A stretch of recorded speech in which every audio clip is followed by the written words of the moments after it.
waspadai firasatnya orang mukmin, sebab dia melihat dengan cahayanya Allah jalla jalaluhu ta'ala azamatuh.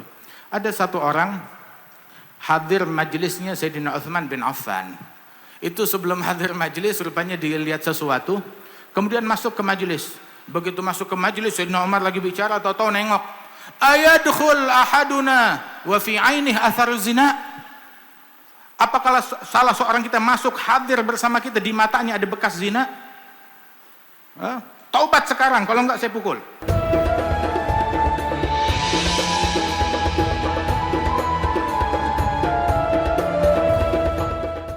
Yang rumit bukanlah satu hal yang mustahil. Kalau para ilmuwan, mereka dengan kostum keilmuan mereka, akan tetapi keilmuan tanpa hakikat keimanan kepada Allah Ta'ala, mereka masih bertanya-tanya apakah kita sendirian di alam semesta atau ada hal lain bersama kita. Maka kita dari dulu bahwasanya kita bukan sendiri di alam semesta ini. Kita ada kewajiban beriman kepada Allah pencipta alam semesta. Kita ada kewajiban beriman kepada para malaikat-malaikatnya Allah, kepada para rasul-rasulnya Allah. Kita berkewajiban beriman kepada kitab-kitabnya Allah dan kepada hari akhir dan kepada takdirnya Allah Subhanahu wa taala. Maka keberadaan kita di dunia ini tidak sendirian. Bagaimana? Karena keimanan kita kepada Allah Subhanahu wa taala, maka kita yakin bahwasanya selalu ada malaikat yang mendampingi kita, yang mencatat amalan baik dan amalan buruk kita. Kita enggak sendirian. Sayyidina Utsman bin Affan radhiyallahu anhu, yang mana istahyat minhu malaikatur rahman. Malaikat-malaikatnya Allah pun malu dan sungkan kepada Sayyidina Utsman bin Affan. Subhanallah. Nah itu Sayyidina Utsman bin Affan, kenapa malaikat malu kepada dia? Sebab dia juga punya malu. Dia punya malu kepada Allah, punya rasa malu yang kuat. Di antara bentuk rasa malunya, dia bilang, "Mundu ambayatu Rasulullah biyamini hadhih ma masastu dzakari biyamini." Sejak saya membaiat Rasulullah dalam Islam, sejak saya membaiat Rasulullah dengan tangan kananku ini, maka tangan kananku tidak pernah aku pakai untuk menyentuh aurat dan kemaluanku. Kata Sayyidina Utsman bin Affan. Beliau diriwayatkan kalau mau masuk ke toilet, masuk ke kamar mandi, maka beliau gelar dulu sorbannya. Di luar kamar mandi dia gelar sorbannya, terus dia berkata, "Ijlisa hahuna ayyuhal malaikah hatta akhruja ilaikuma." Duduklah dulu di sini, ya wahai para malaikat yang mencatat amalanku, aku mau ke toilet hingga aku keluar lagi menjemput kalian di sini. Rasa malunya beliau berasa dilihat, berasa didata, berasa dicatat, berasa diperhatikan. Kita enggak sendirian. Enggak ada momen insan sendirian. Hatta di kuburan, dikubur kelihatannya sendirian, enggak sendirian di dalam kuburannya. Di dalam kuburannya itu amalan dia turut mendampingi dia, dan amalan makhluk yang diciptakan oleh Allah Subhanahu wa taala yang menemani seseorang di dalam kuburnya, dan juga ketika orang itu dibangkit dari kuburan, itu amalan dia yang bakal menemani dia. Kalau amalannya buruk, dia bakal ditunggangi oleh keburukannya tersebut dari apa yang dia lakukan.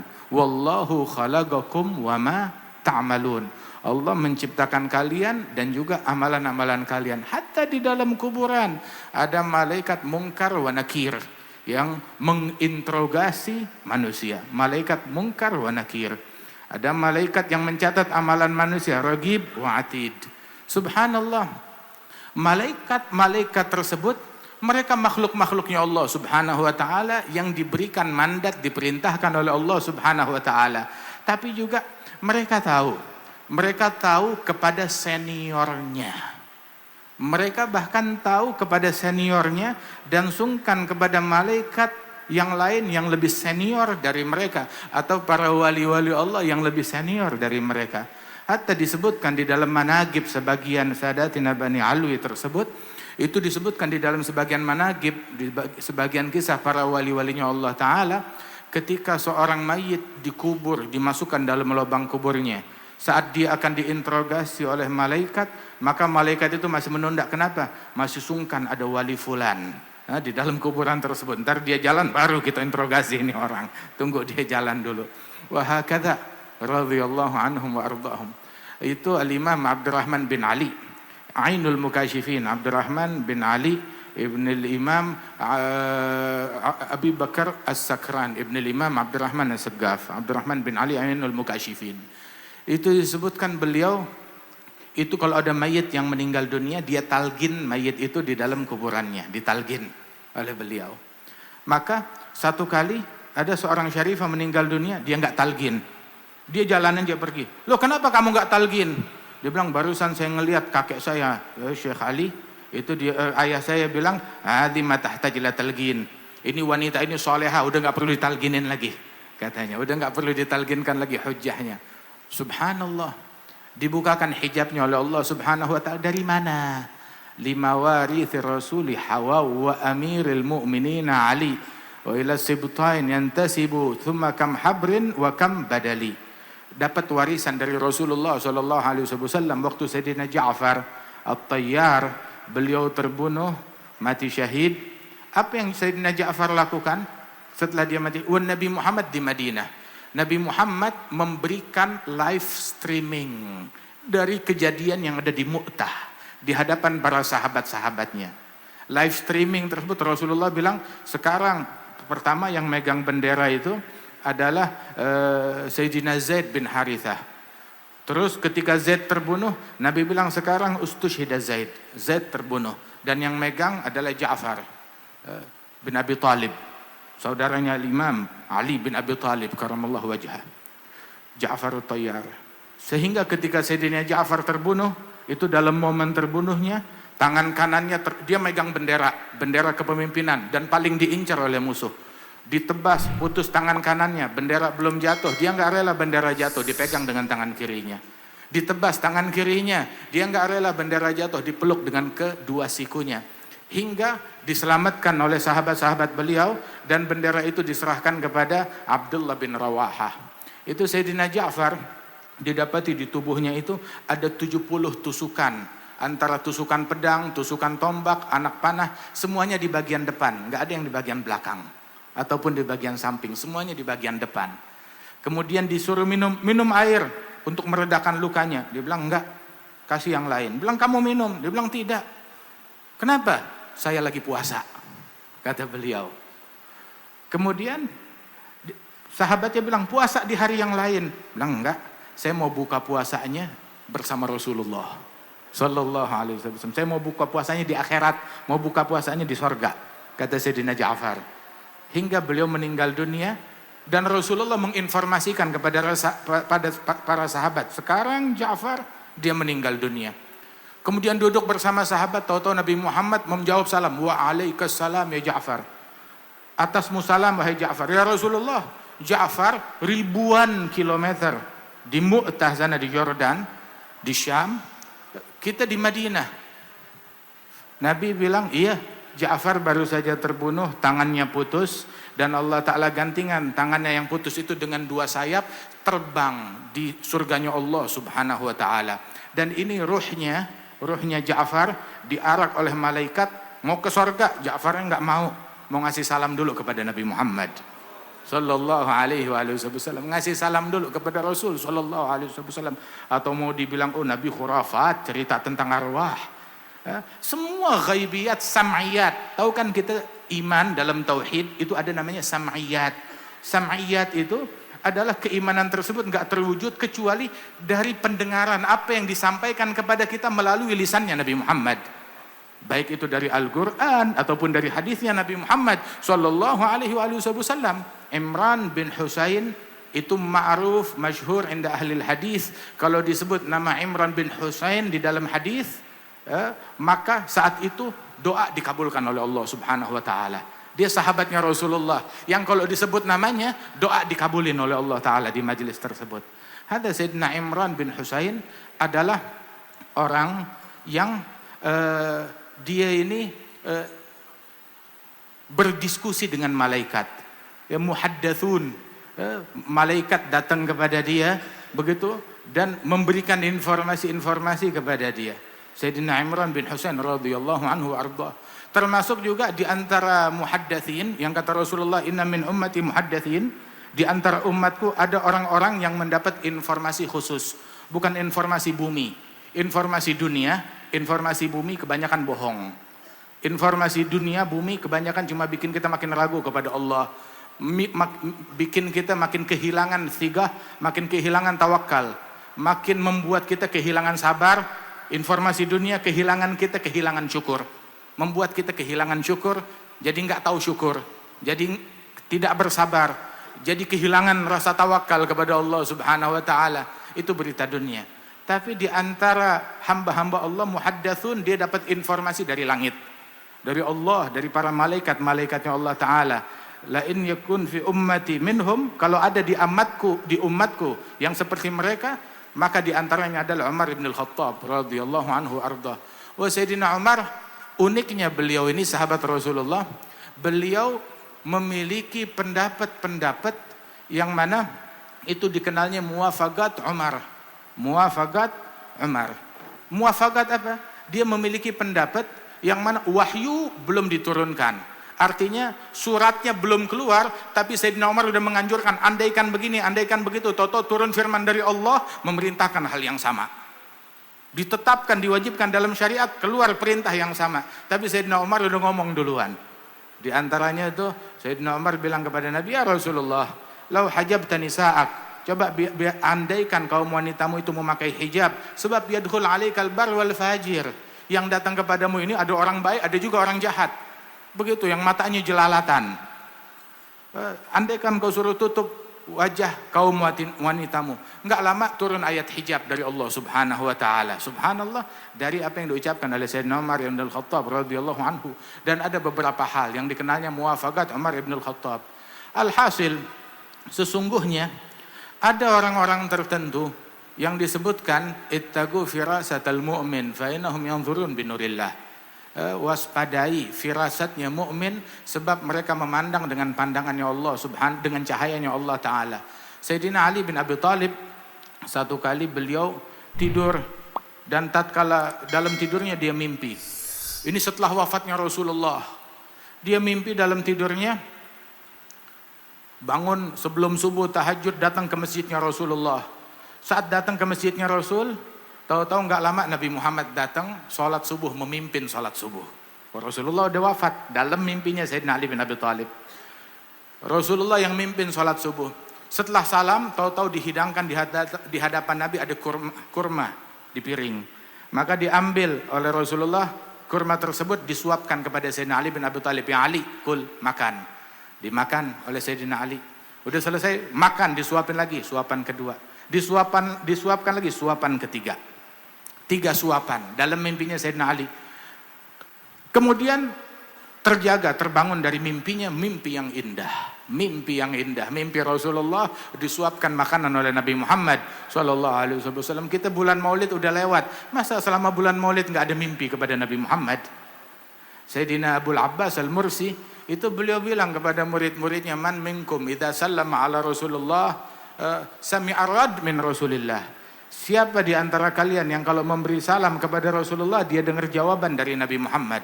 Itu murid-muridnya diam. Maka dijawab, ubuku ala gulub hujibat anillah an Rasulillah. Maka menangislah kalian atas hati yang terhijab dari Allah, terhijab dari Rasulullah sallallahu alaihi wasallam. Hati siapa ini? Hati kita terhijab dari Allah, terhijab dari Rasul sallallahu alaihi wasallam. Bagaimana mau dengar suaranya Nabi Muhammad, mau dengar jawaban dari Nabi Muhammad? Oh, telinga kita dengar kepada hal yang lain, dengar kepada ucapan musuhnya Nabi Muhammad, dengar kepada hal yang dilarang oleh Nabi Muhammad daripada ghibah, namimah dan hal-hal kotor lainnya, wal iyadzu billah min dzalik. Alhasil Sayyidina Ali mimpi Rasulullah, terbangun dari mimpinya. Sebelum subuh dia tahajud, terus pergi ke masjid. Masuk subuh, datang ke masjid, duduk di masjid, nungguin sholat subuh. Datang waktunya sholat, keluar Sayyidina Umar ibn Al-Khattab, masuk Sayyidina Umar ibn Al-Khattab ke mihrab, ngimamin sholat. Saat ngimamin sholat, udah selesai, salam dari sholat, tahu-tahu ada wanita tua ngirim buat Sayyidina Umar 1 piring, 1 nampan, isinya kurma. Salam dari sholat ada kurma. Sayyidina Ali bilang, kayak mimpi saya ini. Dalam hati begitu, belum cerita, belum ada yang tahu. Terus Sayyidina Umar sebelum bagi-bagi yang lain dibilang, "Ya Ali, na'am, labbaik ya Umar." Dikasih, ini 1 butir disuapkan. Ajib, dimakan oleh Sayyidina Ali 1. Udah selesai, yang lain belum dibagi. Ali, labbaik, ini 1 lagi dimakan. Sudah 2. Terus Sayyidina Ali bilang, "Ya Umar, zid, tambahin 1 lagi." Bilang, "Lah, saya nggak berani nyamain Rasulullah. Rasul nyuapin kamu 3 kali, saya nggak berani nyamain." Khalas, di bawahnya engkau. Dari mana kamu tahu? Awahyun ba'da Rasulillah? Apakah ada wahyu setelah Rasulullah sallallahu alaihi wasallam? Kata Sayyidina Ali tahu, cuma mau ngasih tahu yang lain. Dari mana sumbernya? Apa ada wahyu setelah Rasulullah? Sayyidina Umar, lah. Akan tetapi Nabi Muhammad bilang, ittagu firasatal mu'min fa innahu yanzuru binurillah. Waspadai firasatnya orang mukmin, sebab dia melihat dengan cahayanya Allah jalla jalaluhu ta'ala azamatuh. Ada satu orang hadir majelisnya Sayyidina Utsman bin Affan. Itu sebelum hadir majelis rupanya dilihat sesuatu, kemudian masuk ke majelis. Begitu masuk ke majelis, Sayyidina Umar lagi bicara, tahu-tahu nengok. Ayadkhul ahaduna wa fi ainih athar zina? Apakah salah seorang kita masuk hadir bersama kita, di matanya ada bekas zina? Taubat sekarang, kalau enggak saya pukul. Saya hukum. Itu orang taubat. Selesai itu dibilang, Amirul Mukminin, tahu dari mana? Tadi saya memang sebelum masuk ke ruangan, saya ngelihat ada perempuan, kebuka auratnya, saya ngeliatin. Baru masuk ke majelis. Nah itu dia. Apakah ada wahyu datang kepada kamu? Dia bilang bukan wahyu, tapi firasah yang diberikan oleh Allah Jalla Jalaluhu Ta'ala Ta'zamatuh. Saudara-saudara sekalian, sesungguhnya itu di majelis yang macam begini, kita enggak sendirian hadir di sini. Sampai malaikat kalau ada majelis macam begini, tanadau, mereka saling memanggil antara mereka, halumu ila hajatikum, datanglah menuju hajatnya kalian. Malaikat punya hajat di sini, apa kita enggak punya hajat di majelis yang semacam ini? Kita punya keluarga kita yang sakit berapa banyak? Hatta kita yang ngeluh sakit, yang ngeluh matanya, yang ngeluh tangannya, yang ngeluh kakinya, yang ngeluh pinggangnya, yang ngeluh kolesterolnya, yang ngeluh gulanya, yang ngeluh hipertensinya dan lain sebagainya. Apa kita enggak punya hajat? Minta hajat kita kepada Allah Ta'ala. Malaikat aja punya hajat di majelis yang semacam begini. Maka panjatkan hajat kita kepada Allah Subhanahu wa Ta'ala. Itu mariduna yushfa wa naqisna yaga'fil kamilin magtu'una yusal wa jahilna yaga'fil alimin ji'na lana niyat wa antum bil magasid fahimin. Kita datang punya niat dan kalian mengerti apa yang kita niatkan. Masya Allah. Wahakadha. Nah itu ada satu orang mimpi Rasul sallallahu alaihi wasallam jalan di jalanan kota Sewun. Terus ditanya, "Ya Rasulullah, mau kemana kamu berjalan di sini?" Dia bilang, "Saya mau hadir ke majelisnya cucu saya Ali bin Muhammad Al-Habsyi, sahibul maulid. Saya mau hadir ke situ." Itu kalau maulid akhir Khamis semua orang datang dari mana-mana. Ada satu orang di Tarim, dia bilang, "Ngapain panas-panas pergi ke kota Sewun hadir maulid? Saya mau ketemu wali, sini kuburannya Faqih Muqaddam di Zambal." Begitu itu dia, sekarang saya pergi ziarah ke Zambal. Di waktu akhir Khamis tersebut, baru mau masuk pemakaman para wali-wali tersebut, baru mau masuk ke situ, tahu-tahu dia dengar ada suara wanita di situ, ada wanita duduk, "Fulan, kamu mau kemana?" Bilang, "Saya mau ziarah wali-wali para salaf." Itu Zambal itu pemakaman para wali-wali di Hadramaut.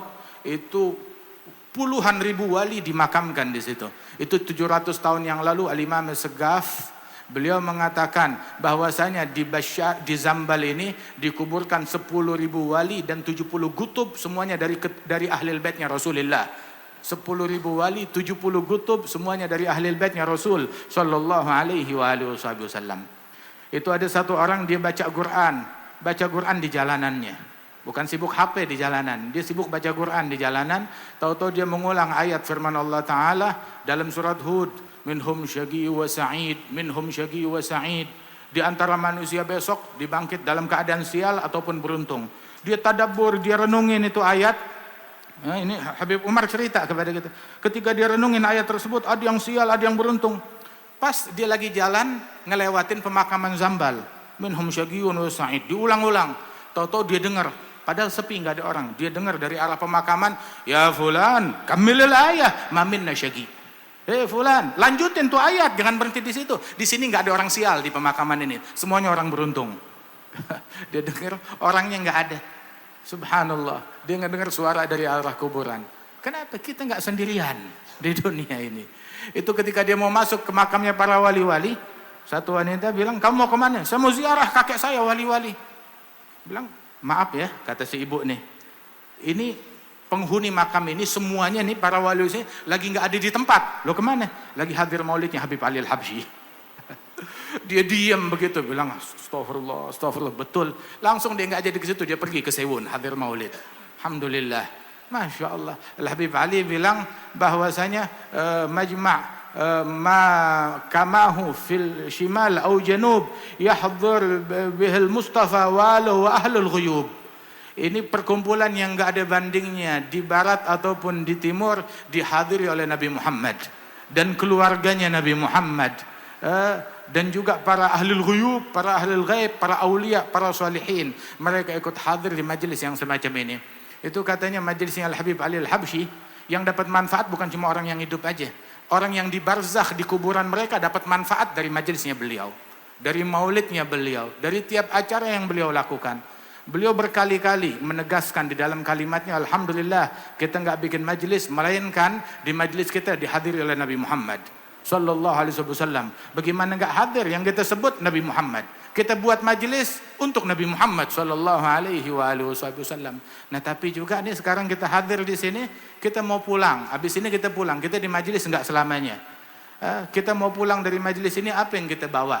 Kalau tadi Abdullah bin Unais tadi akhi Ahmad, Al-Habib Ahmad bilang, itu Abdullah bin Unais dikasih tongkat oleh Rasulullah. Bilang, buat apa ini tongkat? Nggak tahu. Rasul bilang ke saya, ini tongkat katanya adalah ini tanda penanda antara kamu dan saya besok di hari kiamat. Ini tandanya.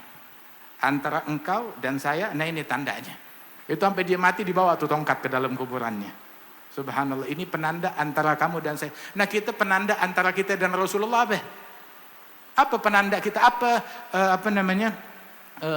Penanda kita, huwiyahnya kita, apa? KTP-nya kita, penanda keanggotaan kita, yang agar kita bisa dikenali oleh Rasulullah. Apa? Mana tongkat dari Nabi? Nggak ada kan? Begitu ada. Tahu apa? Nah, ini siwak. Tahu penanda antara kita dan Rasulullah Sallallahu Alaihi Wasallam.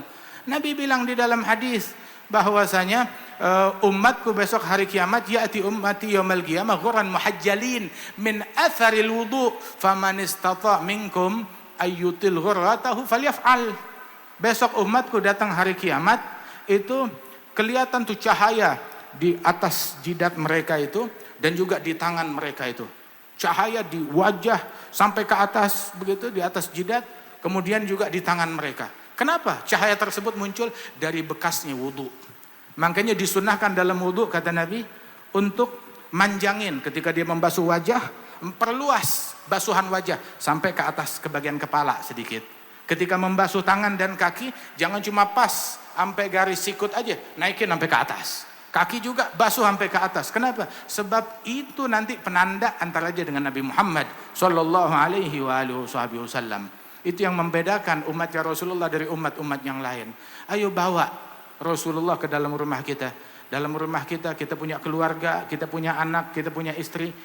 Apakah dalam keluarga kita hal-hal menggembirakan Nabi Muhammad atau enggak?